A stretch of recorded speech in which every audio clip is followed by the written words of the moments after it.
Meu nome é Sinésio Escócia. A gente vai estar iniciando hoje a aula 2 de hermenêutica, a arte da interpretação bíblica, passos simples de interpretação. Na aula de hoje, o grande objetivo seria vocês entenderem duas partes importantes ou dois assuntos importantes dentro da parte histórica. Lembra da aula passada, nós falamos sobre as seis perguntas mais importantes. Hoje serão duas perguntas: quando, época e onde, local, que nós vamos tentar responder a partir desse breve estudo. Dando continuidade, nós sabemos que, como eu falei, primeiramente é importante saber época, quando. Seria o que essa época? Ela se relaciona com um momento histórico ou quando o texto ele é escrito. O momento histórico ou quando o texto é escrito. Isso influencia decisivamente no texto. Aqui eu iniciei para vocês um breve quadro sinótico simplificado do Novo Testamento. Vou colocar embaixo também dos slides esse quadro sinótico, muito interessante. Importante dizer que essas datas são aproximadas. Ali eu coloquei algumas datas. O quadro sinótico é um quadro onde você, vou colocar aqui, vou voltar aqui com o mouse, vamos ver 0, DC, 30, DC, 49, DC, 50, 63, DC, 70, DC e 80, 90, DC. Na verdade, alguns slides, alguns livros, essas datas não vão ser tão precisas assim. Mas o que acontece nessas datas? No ano 0 depois de Cristo, nós temos o nascimento de Cristo. Na verdade, se você for uma pessoa muito detalhista, você vai ver que, na verdade, Jesus nasceu entre o ano 4 antes de Cristo e o ano 4 depois de Cristo. Óbvio que a gente tem que colocar uma data mais precisa, até porque fica estranho você escrever Cristo nasceu 4 depois de Cristo. Eu confesso que eu tenho um pouco de dificuldade, fica uma coisa meio sem noção. Mas, a grosso modo, Jesus nasceu ou no ano 4 antes ou no ano 4 depois. No ano 30 depois de Cristo, nós temos o ministério e a crucificação de Cristo. Aí você vai olhar para minha cara e falar, mas, meu querido, foram 3 anos de ministério. Coloquei datas aproximadas, então vai ter que colocar 2 hastezinhas aí para você. É óbvio que foram 3 anos. Se ele tinha 30 anos, se foi no ano 4, se ele nasceu no ano 4 a.C., obviamente, seu ministério foi no 26 e ele foi crucificado no ano 29. Se você considera que foi no ano 4 depois de Cristo, o ministério dele foi no ano 34 e a crucificação no ano 37. Só que aí aconteceu uma situação inusitada. Antes nós colocamos, no ano 49 depois de Cristo, nós temos a carta aos Gálatas. O ano 49 ou o ano 50. Aí, antes de eu continuar aqui, deixa eu ver se vai... A caneta, foi aqui. Aqui, caneta. Nós temos o seguinte. Vocês vão perceber que há um hiato de tempo aqui. Essa informação é importante. Há um hiato de tempo aqui. Esse hiato pode ter sido, como eu falei para vocês, sendo bonzinho, de 37 a 49. Ou seja, numa situação extremamente, considerando todos os dados menores, pelo menos 12 anos. Pode ser 15, pode ser 16. Eu não estou aqui para fazer uma tese de dissertação para você, meu querido. Então a informação é a seguinte, eu não preciso dar uma definição explícita para você qual é o ano certinho que foi. Eu não preciso dizer isso para você. Mas eu preciso dizer para você o seguinte, há um hiato especificamente de tempo entre a crucificação de Cristo e os primeiros livros a serem escritos. Isso é uma coisa interessante. Se você for pegar, por exemplo, Atos dos Apóstolos, escrever aqui, Atos, capítulo 1, versículo 15, se não muito me engano. Quantos eram as pessoas que eram as testemunhas vivas de Jesus? Vai estar escrito cerca de, ou seja, é aproximado, não é número exato, 120 pessoas. antes do Pentecostes. Então, quando você tem o início da igreja, o Pentecostes, coisa e tal, nós vamos ter um hiato de tempo muito grande. E muito se encontra, muito dele é por uma razão muito simples. A parousia.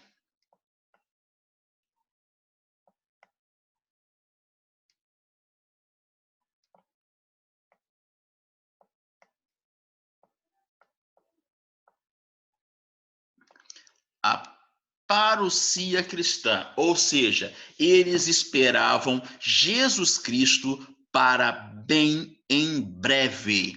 Eles esperavam a volta de Jesus para já. Só que aí teve uma coisa, como eu citei para vocês, eram 120 pessoas. À medida que essas pessoas foram morrendo, foi necessário o quê? Registro escrito dos textos.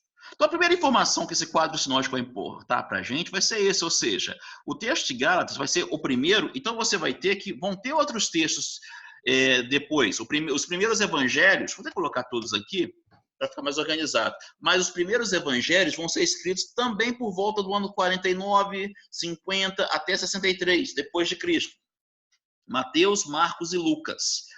E você vê que Marcos, que seria o primeiro texto evangélico, na verdade é uma dúvida, tanto é que talvez a crítica que você faça a esse slide seja talvez alguma dúvida, vamos dizer, eu tenho que considerar porque há uma imprecisão, obviamente, de datas que é natural por conta da época, se Gálatas ou Marcos foram os primeiros. É óbvio que há uma tendência de se acreditar que foi Gálatas, mas óbvio que não deixa de ser levado a sério uma teoria minoritária de que Marcos tenha sido o primeiro livro do Novo Testamento.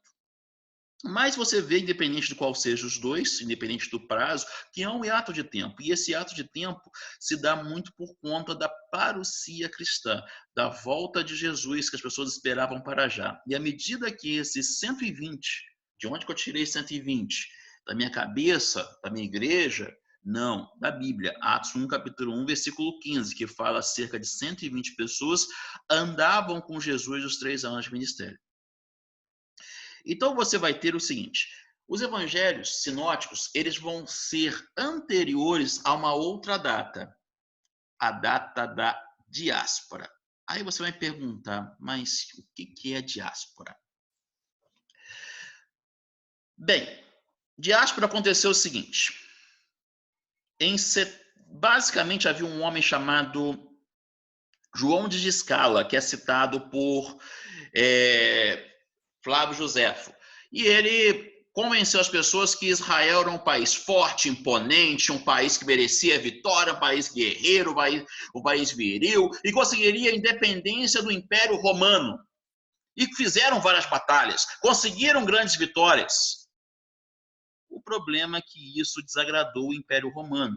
Inclusive, havia um general, por exemplo, chamado Vespasiano, que organizou uma tropa para invadir Jerusalém. Um pouco antes dele assumir, segundo o relato de Flávio Joséfo, dele chegar a Israel, ele tem que retornar porque ele se torna um imperador. Há uma situação diferenciada que não cabe aqui por conta do vídeo, o tamanho do vídeo, que não é igual aos outros impérios, que é o filho que assume necessariamente. Então ele acaba se tornando imperador. E quem vem para frente de batalha é seu filho Tito, filho de Vespasiano.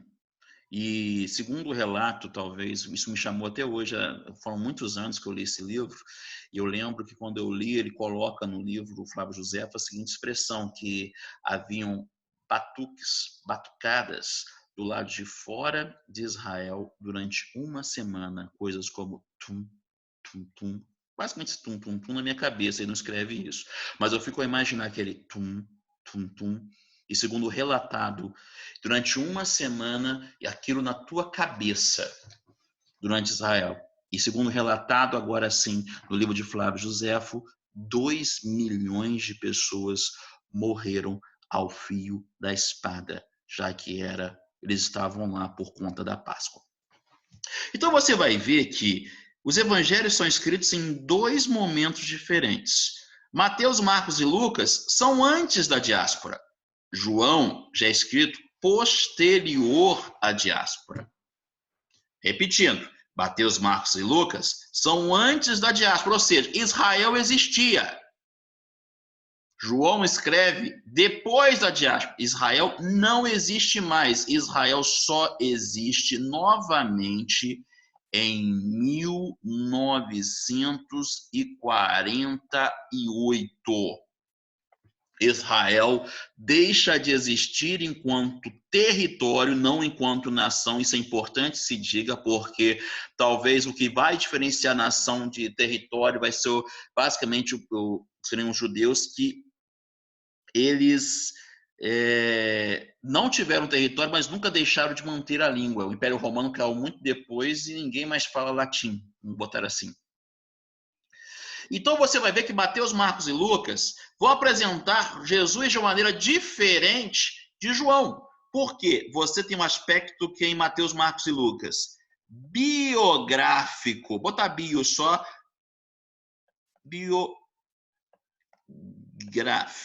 Biografia de Jesus, ou seja, quem é Jesus? Mostrando Mateus e Lucas, por exemplo, chegar a mostrar inclusive o nascimento e infância de Jesus. Então você vai ter um aspecto mais biográfico nos três evangelhos. Já João já tem um aspecto muito mais teológico, apologético.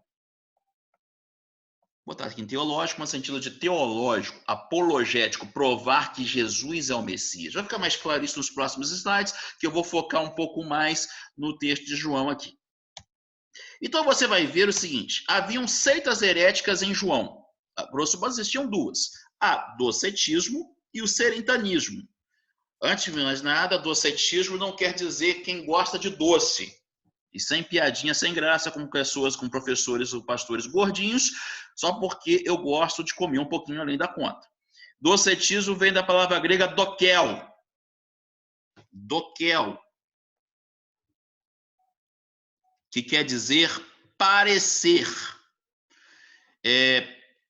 Na prática, Jesus parecia ter vindo em forma de carne. Até tem um livro do Comentário Bíblico Brodman, que ele vai citar a expressão, vai colocar a expressão ectoplasma. Deixa eu escrever. Plasma. Ectoplasma.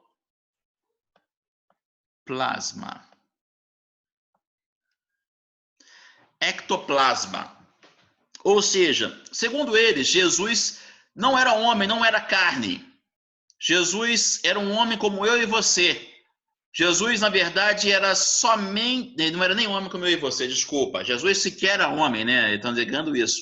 Quem vai dizer que é homem e você seria o seritanismo. Mas Jesus, ele não tinha nascido em forma de carne. Ele era somente um ectoplasma. Para ficar mais fácil, os mais antigos vão se lembrar de um desenho animado chamado Ghostbusters. Ou melhor dizendo, os Caça-Fantasmas. E nesse desenho animado dos Ghostbusters, Caça-Fantasmas, tem um personagem interessantíssimo lá, chamado Geleia. Ele era verdinho, bonitinho. Se você não é dessa época, procura aí no YouTube, Geleia Caça-Fantasmas, ou procura um desenho animado dos Caças-Fantasmas. Certamente vai estar lá o Geleia verdinho, bonitinho para você assistir. Então, a grosso modo, essa seita herética, ela acreditava que Jesus era um ectoplasma. Até o comentário bíblico Brodman vai colocar o aspecto fantasmal, ou seja, Jesus não tinha aspecto de carne, segundo essa teologia herética. Vale lembrar que isso aconteceu depois do ano 70 DC. Outra heresia, o serentanismo. Eles acreditavam, negavam a divindade de Jesus. Para vocês entenderem mais fácil, eles entendiam que o Espírito baixou em Jesus no dia do batismo, e é nesse termo mesmo, me perdoe se você se sentir constrangido e compelido a ficar chateado com o termo, mas ele baixou em Jesus, segundo essa seita herética, e rachou fora dele no dia do Gólgota, ou seja, quem morreu foi um homem comum como eu e você. Então haviam duas seitas heréticas. Até para citar um pouco mais, eu já vou pegar de outra pergunta do texto. Local onde? Por que é importante isso? Se refere à região geográfica em que se localiza o texto bíblico. Lembra que eu falei que João escreve depois da diáspora? João escreve em um lugar diferenciado. Aqui João vai escrever para qual região? João vai escrever, ele não vai estar aqui em Jerusalém. O povo de Israel que sobreviveu vai estar aqui na Ásia Menor. Éfeso. Vamos ter, por exemplo, aqui vai estar. Só para vocês entenderem, aqui para não confundir as pelotas, a Ásia Menor fica para cá e para cá fica a Galácia. Até interessante vocês saberem, né? Tanto que quando eu citei os Gálatas, são 4 igrejas que Paulo escreve. Só para vocês entenderem como eu citei. Derbe, Listra, Icônio e Antioquia de Psídia. São as 4 igrejas que ficam lá. Aqui especificamente, vamos ter, por exemplo, Tiatira, Éfeso, vão estar do lado de cá, que seria a região da Ásia Menor. Então, João aqui vai estar falando a igreja que não está no seu país, vai estar no seu território. Eu estou aproveitando também a viagem que eu falei de Galácia, só para vocês entenderem aonde era a Galácia, porque Galácia não é galáxia. Então, eram até vizinhos, para vocês entenderem. E vocês vão ver que havia uma grande distância entre a Judéia de Éfeso, por exemplo, que é aqui na Ásia Menor. Uma das igrejas vai ser citada em Apocalipse, capítulo 1, versículo 14, se não me engano a memória, porque agora estou falando de cabeça esse texto. Então você vai ver o seguinte, lembra que eu citei a questão da época em questão, do local em questão, as seitas em questão. Vamos pegar 3 textos bíblicos aqui. O primeiro texto é o texto "No princípio era o verbo, e o verbo estava com Deus, e o verbo era Deus". A palavra grega, vou até colocar aqui a caneta, trocar de cor, senão ninguém vai enxergar nada que eu escrever. Vou botar preto. Enarque.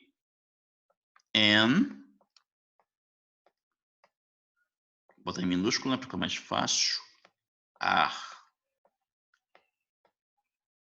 Que.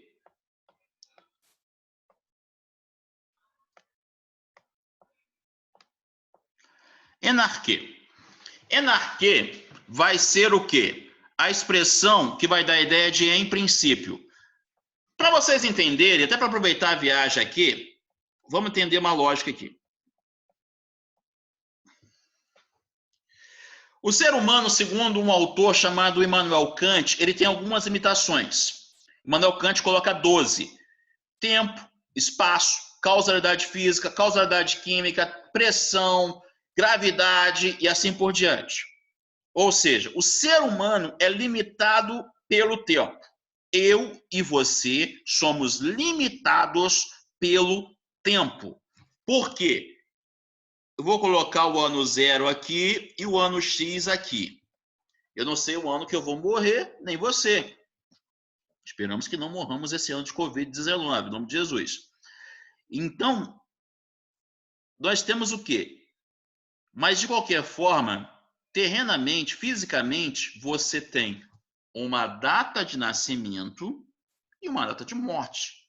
Um início e um fim. Isso aqui é importante porque se você não entender o que eu vou falar, uma pergunta normalmente vai ficar latejando na tua cabeça. E é uma pergunta que normalmente não é muito bem explicada nas EBDs. E normalmente o aluno entra em crise existencial no 7º ano do ensino fundamental por conta disso. Quem criou Deus? E essa pergunta tem uma lógica. Porque você segue a lógica que tudo tem um começo. Se tudo tem um começo, Deus também teria um começo. Só que aí que está. Deus não tem um começo porque ele é eterno, porque ele está fora do tempo. Deus não tem início e Deus não tem fim. Assim como vai acontecer com a palavra hebraica Bereshit, em Gênesis capítulo 1, versículo 1. Inclusive, muitas vezes vai acontecer que você vai ter o Bereshit,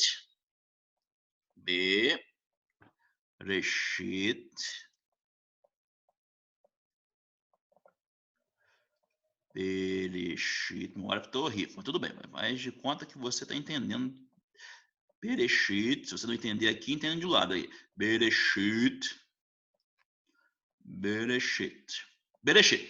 Aí você vai ter Bereshit.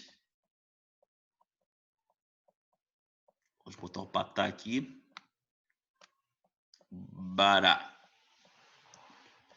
Bereshit Bará. O Bará aqui vai ser o quê? No caso, Bará. Bereshit Bará. Então você vai ter o quê? O Bará normalmente é o mais citado no livro de teologia sistemática, por conta da criação ex nihilo. Vai pegando a informação aí, meu querido. Ou seja, Deus cria a partir do nada. Mas tão importante, ou até mais importante do que a questão da criação ex nihilo, é exatamente o Bereshit aí. Ou seja, Deus não tem início. Deus não tem início e Deus não tem fim. Deus está fora do tempo. É preciso que isso fique claro na tua cabeça. Porque se isso não fica claro, você começa a ficar em dúvida sobre essa pergunta aqui. Afinal de contas, ela passaria a ser lógica. Quem criou Deus?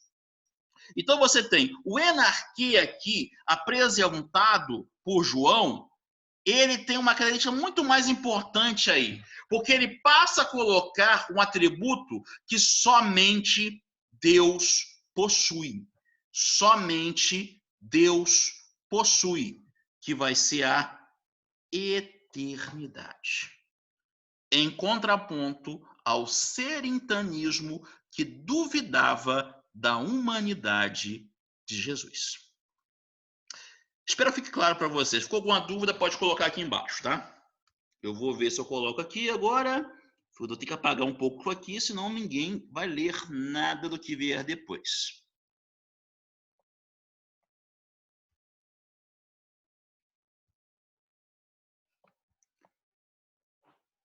Vamos lá.